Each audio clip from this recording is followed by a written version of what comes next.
Baba biz bugün Sadiq Dağ'dayız. Burası yukarı mərtəbəli. Şimdi ben yukarıncı mərtəbədəyəm. Aşağı düşək indi. Bax bura yemək oturmaq üçün yemək yeri var. İndi aşağı düşürük.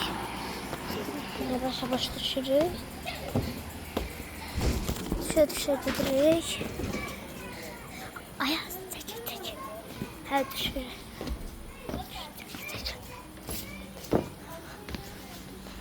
Bak burada qış üçün yerlər olan yerdir. Burada qışda qalırsan, isti. Sonrası bura. Görürsən, oturmaq üçün. İçəridə adamlar var, onu görə girə bilirik.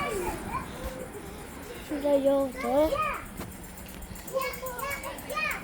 İndi isə bura görə girək.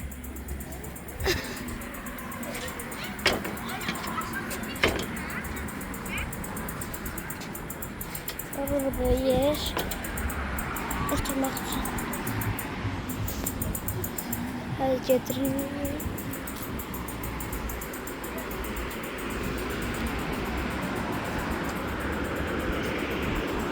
Burada ise tandır evi var.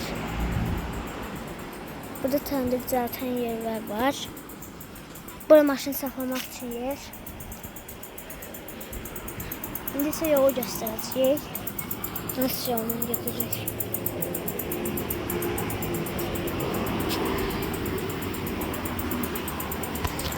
Şimdi ise bura yoldur. Biz bu taraf yoluna gelmişiz. Başka yollar da var. Oradan gelirik. Allah'ım öyle getməmiş yolmuş başka yollardan. Allah.